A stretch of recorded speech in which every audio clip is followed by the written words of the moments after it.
Hola a todos, hoy vamos a estar resolviendo una pregunta que puede ser de interés para aquellos alumnos que estén cursando especialidades como enfermería, fisioterapia, farmacia, y es referente a interpretar la gráfica que aparece en pantalla que representa la influencia del pH y del dióxido de carbono sobre la curva de disociación del oxígeno de la hemoglobina. Esta curva que conocemos como curva de disociación de la hemoglobina es una curva, como ven en pantalla, típicamente sigmoidea. Esta cinética sigmoidea obedece a una particularidad que vamos a ver posteriormente. Simplemente en este gráfico vemos que representamos el porciento, o en este caso la fracción de saturación de oxígeno de la hemoglobina en función de la presión parcial de oxígeno.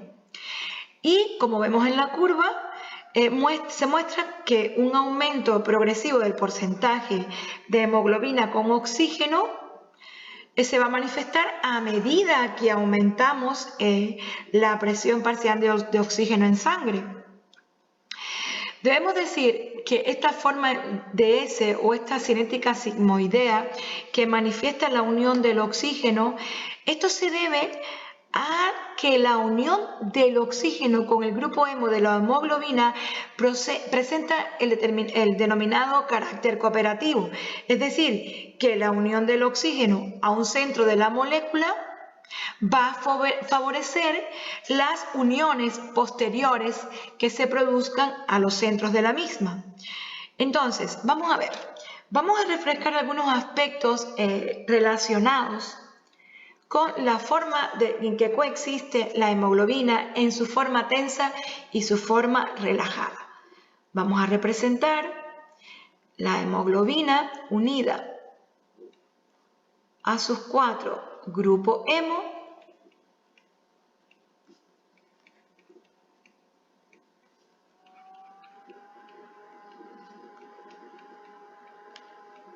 que si esta forma desoxigenada, o sea, la forma tensa, se encuentra o la ubicamos en un ambiente oxigenado, pues establecerá un equilibrio con la forma relajada, que será esta misma hemoglobina, donde sus grupos hemo se han unido al oxígeno, con la consiguiente liberación de hidrogeniones al medio, ¿vale? Entonces, unido al oxígeno, al oxígeno, al oxígeno, ¿vale? Aquí se liberan al medio hidrogeniones. Decíamos que esta es la forma tensa,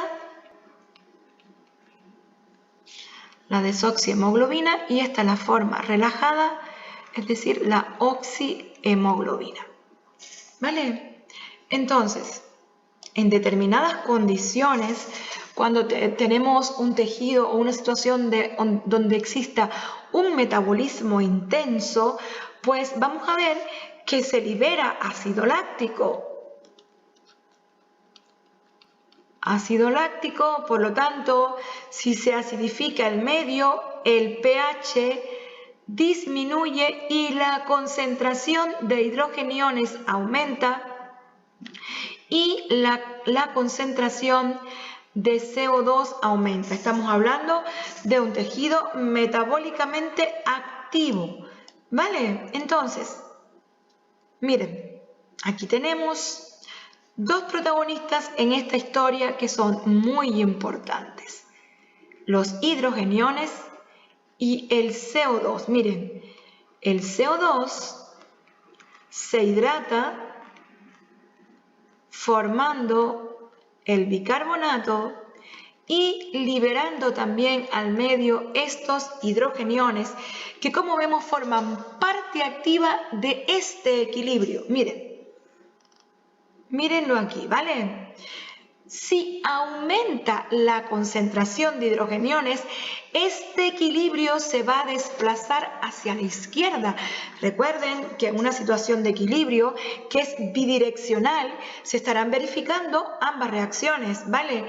Y de acuerdo al entorno donde nos ubiquemos, esa reacción directa o inversa se verán favorecidas.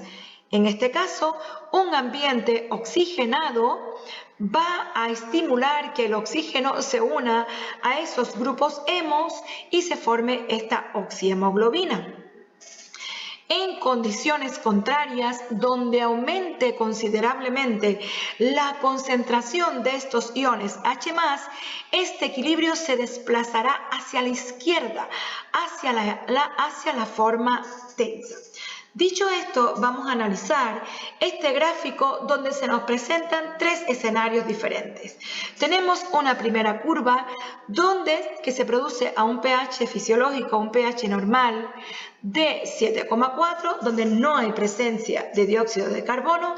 Después vemos una curva intermedia donde se ha acidificado el pH ha disminuido y donde todavía no hay presencia de dióxido de carbono. Y vemos un tercer escenario donde además de acidificarse el medio, tenemos presencia de dióxido de carbono. Y aquí les he preparado un pequeño resumen de estas tres situaciones. La curva magenta, que es la primera que ustedes tienen en la imagen, nos presenta una situación que se produce a un pH normal, a un pH fisiológico de 7,4 unidades y la concentración de oxígeno es alta. Observamos que esa curva está desplazada hacia la izquierda, o sea que se favorece la unión de la hemoglobina y el oxígeno. Favorece, en este caso, vamos a insertar aquí que me faltó, se favorece la unión de la hemoglobina y el oxígeno, por lo tanto, con menores niveles de presión parcial de oxígeno, conseguimos una mayor saturación. La curva intermedia, que es de color azul, nos presenta un escenario donde el pH ha disminuido. Ya el pH es de 7,2, es decir, si el pH disminuye, aumenta la concentración de hidrogeniones y la afinidad del oxígeno por la hemoglobina se ve afectada. La curva se ha desplazado ligeramente hacia la derecha. La afinidad se ha visto, en este caso, afectada. Ha disminuido la afinidad del oxígeno por la hemoglobina. Como consecuencia, se necesitan mayores valores de presión parcial de oxígeno para lograr el mismo nivel de saturación.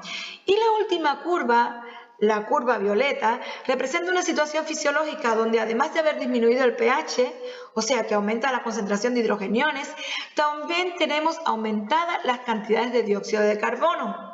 Que este dióxido de carbono, además de hidratarse, como representábamos anteriormente, y formar los iones bicarbonato y liberar hidrogeniones, ese CO2, además, se va a unir a la hemoglobina de forma reversible, formando los llamados carbamatos, que lo que van a hacer es estabilizar la forma T de la hemoglobina, la forma desoxigenada.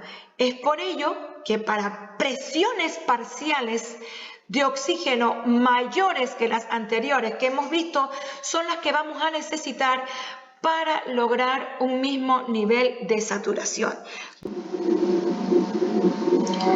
Todo lo que anteriormente hemos mencionado se remite básicamente a lo que conocemos en bioquímica como el denominado efecto Bohr, que básicamente plantea que la concentración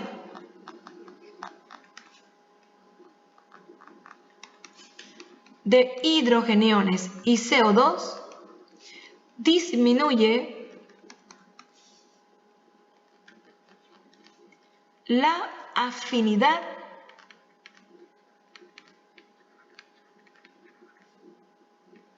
del oxígeno